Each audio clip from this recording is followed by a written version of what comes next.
بسم اللہ الرحمن الرحیم۔ محترم ناظرین، نئے سال یا نئے مہینے کا استقبال ہم کیسے کر سکتے ہیں اور اسے ہم خوش آمدید کیسے کہہ سکتے ہیں؟ اس میں ایک طریقہ تو مغرب کا ہے، مادہ پرستوں کا ہے، دنیا داروں کا ہے۔ شریعت اسلامیہ نے اس حوالے سے ہمیں کیا تعلیمات دی ہیں؟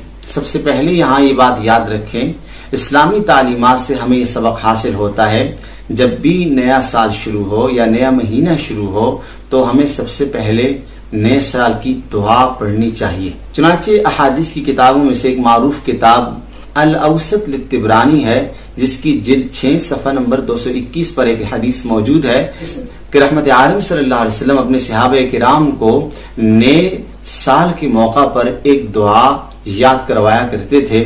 چنانچہ نبی کریم صلی اللہ علیہ وسلم سے منقول ہے، آپ صلی اللہ علیہ وسلم یہ دعا فرمایا کرتے تھے، اللہم اہلہ علینا بالیمن والایمان، اے اللہ اس سال کو ہمارے لیے برکت والا اور ایمان والا بنا دیجیے، والسلامتی والاسلام، سلامتی اور اسلام والا اس کو بنا دیجیے ہمارے لیے، اور اسی کے ساتھ ساتھ ورضوان من الرحمن وجواز من الشیطان، اور رحمان کی رضا کا ذریعہ بنا دیجیے اور شیطان سے یا اللہ خلاصی کا ذریعہ بنا دیجیے۔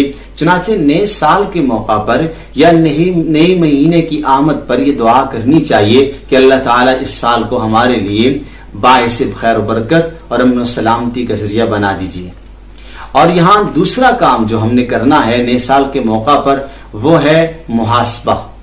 اس وقت سب سے بڑا مسلم سوسائٹی کا اور ہم مسلمانوں کا المیہ یہ ہے کہ ہم اپنا محاسبہ نہیں کرتے، ہم ہر وقت اور لوگوں کے محاسبے کے پیچھے پڑے رہتے ہیں لیکن اپنا محاسبہ نہیں کرتے۔ یہی وجہ ہے قرآن حکیم میں اللہ پاک نے فرمایا، یا ایھا الذین آمنوا اتقوا اللہ ولتنظر نفس ما قدمت لغد، اے ایمان والو ڈرو اللہ سے اور خیال کرو تم نے کل کے لیے کیا کچھ تیار کر رکھا ہے، تم نے کیا اعمال آگے بھیجے ہیں۔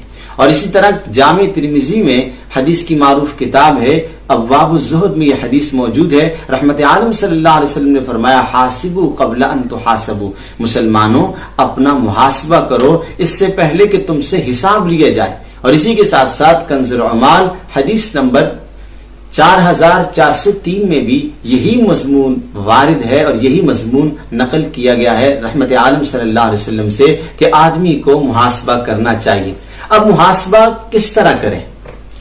چونکہ ہم اپنی زندگی گزارتے ہیں، کچھ ہمارے دنیاوی معاملات ہیں اور کچھ ہمارے اخروی معاملات ہیں، یعنی آپ یوں سمجھے کچھ ہمارے دینی معاملات ہیں اور کچھ ہمارے دنیاوی معاملات ہیں۔ مسلمان دین دنیا دونوں میں آزاد نہیں ہے بلکہ شریعت کا پابند ہے۔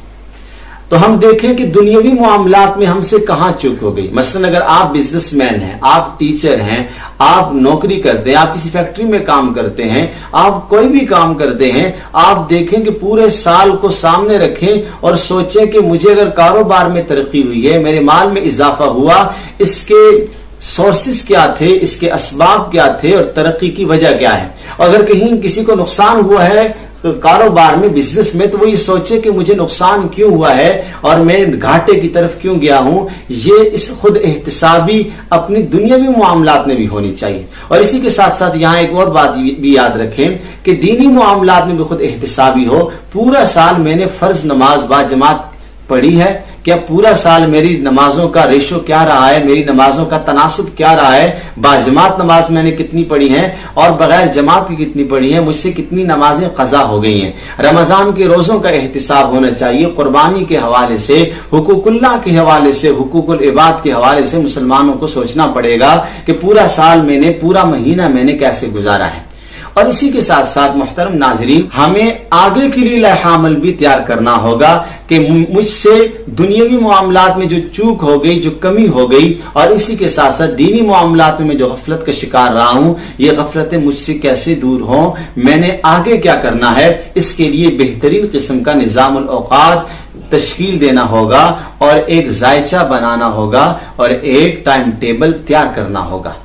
محترم سامعین کرام، اسی کے ساتھ ساتھ عمر گزشتہ پر توبہ کرنی چاہیے کہ میرا جو پورا سال یا پورا مہینہ اللہ کی نافرمانی میں گزرا ہے، میں اس پر توبہ کرتا ہوں، اللہ کے حضور میں شرمندہ ہوں۔ یہاں یہ بات یاد رکھے، توبہ فقط زبانی 2-4 لفظ کہنے کا توبہ کا نام نہیں ہے۔ توبہ کے لیے اہل علم نے لکھا ہے، نامور شارح حدیث کے بہت بڑے امام اور شارح حدیث اور شارح صحیح مسلم امام نووی علیہ رحمہ فرماتے ہیں جب بھی آپ توبہ کریں تو 3 شرائط کے ساتھ کریں. نمبر 1 ایندم علیہا، گناہوں پر ندامت ہونی چاہیے کہ میں انتہائی شرمندہ ہوں. آدمی یہ سوچے کہ میں انتہائی شرمندہ ہوں، میں نے گناہ کیا ہے، رب العالمین کی نافرمانی کی ہے.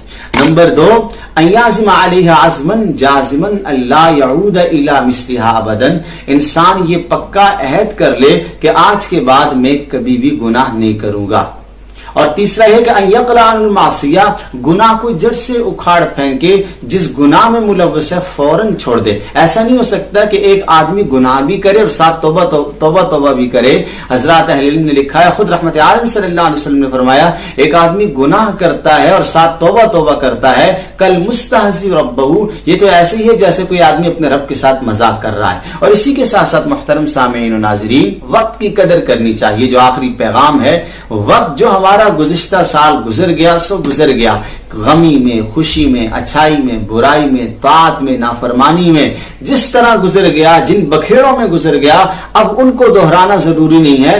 گناہوں پر توبہ ہو، کسی کا حق دینا ہے تو حق ادا کر دیجئے اور لوگوں کے حقوق پورا کر دیجئے. اب گزشتہ داستانوں کو کوریدنے کی ضرورت نہیں ہے، آگے کے لیے لائق عمل تیار کیجئے، وقت کی قدر کیجئے. اہل علم نے عبداللہ بن مسعود رضی اللہ تعالیٰ عنہ کے متعلق لکھا ہے، حضرت فرمایا کرتے تھے میں اپنی زندگی میں کسی کام پر اتنا شرمندہ نہیں ہوتا جتنا شرمندہ اس دن پہ ہوتا ہوں جس دن میں نے کوئی نیک عمل نہ کیا ہو.